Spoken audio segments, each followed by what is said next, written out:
Within early Christian communities, heretical groups accused of promoting Antichrist ideologies also contributed to the development of the Antichrist archetype. 1 John 4 verse 3 identifies the spirit of the Antichrist as any entity that denies Jesus Christ's incarnation, emphasizing doctrinal deviations as a hallmark of Antichrist activity. This epistle suggests that the spirit of the Antichrist was already present in the world at the time of its writing, providing an early Christian perspective on heretical movements threatening orthodox beliefs. Scholars examining these accounts highlight how apostolic teachings addressed emergent threats to ecclesiastical unity, making this verse foundational for tracing later developments in theological thought. Theological essays by church fathers further enriched the discourse on the Antichrist spirit, offering warnings against speculative interpretations. Augustine of Hippo, for example, cautioned against overly literal readings of apocalyptic prophecies, urging readers to focus on spiritual truths rather than temporal speculations. His approach underscores the importance of scriptural accuracy over fictional portrayals, addressing misconceptions about the Antichrist's identity and timeline. Similarly, medieval scholars interpreted the Antichrist not solely as a future figure but also as a contemporary religious leader, such as a corrupt pope. This duality emerged prominently during the Protestant Reformation when reformers like Martin Luther identified the papacy itself as the Antichrist. Such interpretations reflect societal anxieties and institutional critiques, aligning with differing Christian denominations' perspectives on eschatological beliefs. Modern interpretations of the Antichrist spirit continue to evolve, expanding beyond singular individuals to include systems of oppression or political entities. For example, some contemporary Christians associate the Antichrist with future global leaders seeking domination, while others view the mark of the beast symbolically as modern identification systems or credit cards.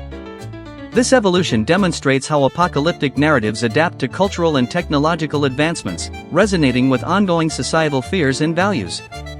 Additionally, recent conspiracy theories accuse public figures like celebrities of harboring satanic ties, reflecting persistent fears of influential individuals challenging traditional norms. These dynamics illustrate how apocalyptic thinking intersects with contemporary culture wars and shapes both religious and secular discourse.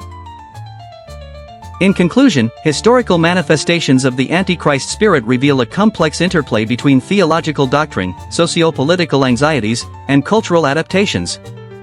From Nero's association with the seven-headed beast to modern accusations against public figures, the Antichrist archetype has consistently served as a lens through which societies critique authority and express existential fears.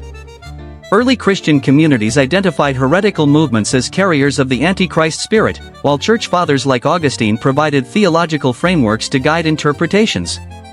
These historical accounts inform current debates about the Antichrist's identity, highlighting the enduring relevance of eschatological narratives in shaping collective consciousness. Further research could explore how emerging technologies and geopolitical shifts will influence future manifestations of the Antichrist spirit, offering valuable insights into the intersection of faith, fear, and human imagination. Comparative eschatological views on the Antichrist across Abrahamic religions.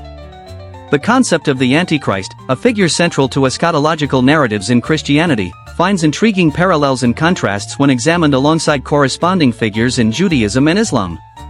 This comparative analysis delves into the divergent perspectives within Christian denominations and extends into Jewish and Islamic traditions, highlighting shared apocalyptic themes while elucidating unique elements intrinsic to each faith. Within Christianity, interpretations of the Antichrist's identity and origin vary significantly across denominations.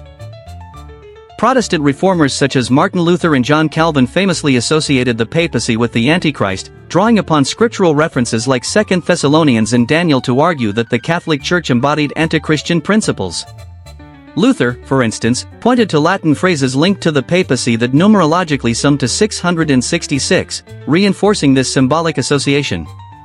In contrast, futurist interpretations, exemplified by Jesuit theologian Francisco Ribera, shifted focus away from historical institutions. Ribera posited that the Antichrist would emerge in the future, likely gaining acceptance among Jews and establishing dominion from a rebuilt temple in Jerusalem. These differing views underscore how theological frameworks can shape eschatological expectations, reflecting broader debates about authority and orthodoxy within Christianity. Jewish eschatology offers another layer of comparison through its depiction of Armilus, a messianic antagonist analogous to the Christian Antichrist. Described in medieval texts, Armilus is envisioned as a formidable warrior who will lead a global campaign against Israel before being vanquished by the true Messiah.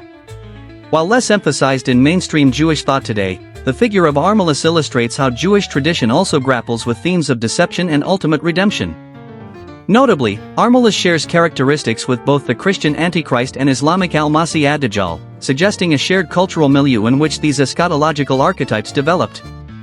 In Islamic tradition, al-Masih ad-Dajjal occupies a prominent role as a deceiver who will appear prior to the return of Jesus, Isa. Hadith literature describes Dajjal as one-eyed, capable of performing false miracles, and wielding immense influence over humanity. His emergence is tied to specific geographic locations. Some traditions suggest he will first appear in Khorasan or Syria before spreading chaos worldwide. This narrative aligns with broader Abrahamic motifs of a final trial preceding divine intervention, yet it incorporates distinctive features such as Dajjal's physical deformity that set it apart from Christian and Jewish counterparts. Synthesizing these findings reveals striking thematic parallels across Abrahamic religions. Each tradition envisions a malevolent figure whose rise signals an era of tribulation culminating in cosmic justice. However, the specifics of these figures' origins, attributes, and roles differ markedly. For example, while the Christian Antichrist is often depicted as a charismatic politician or religious leader manipulating global systems, Dajjal's one-eyed appearance introduces an element of supernatural grotesqueness absent in other traditions. Similarly, Armilus embodies militaristic aggression, contrasting with the more politically oriented portrayals of the Antichrist in Christian futurism.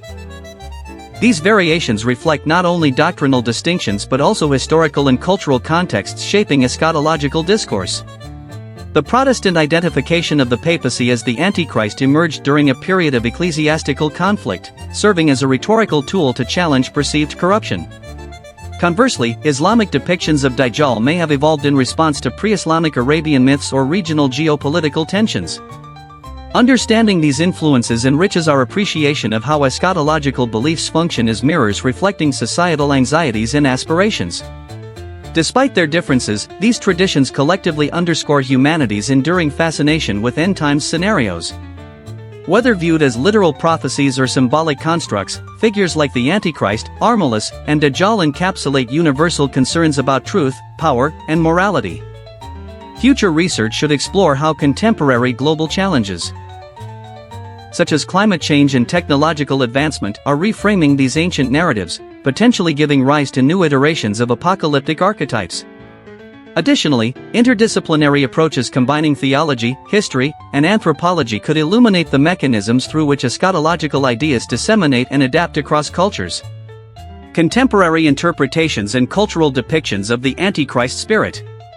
The concept of the Antichrist spirit has evolved significantly over centuries, transitioning from its scriptural origins in early Christian texts to modern interpretations that reflect contemporary societal anxieties and technological advancements.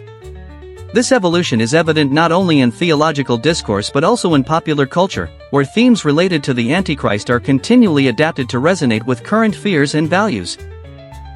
By examining recent portrayals in media, analyzing cultural references, incorporating insights from theologians, and addressing how ancient religious ideas are reshaped by modern contexts, this section provides a comprehensive exploration of the Antichrist spirit's relevance today.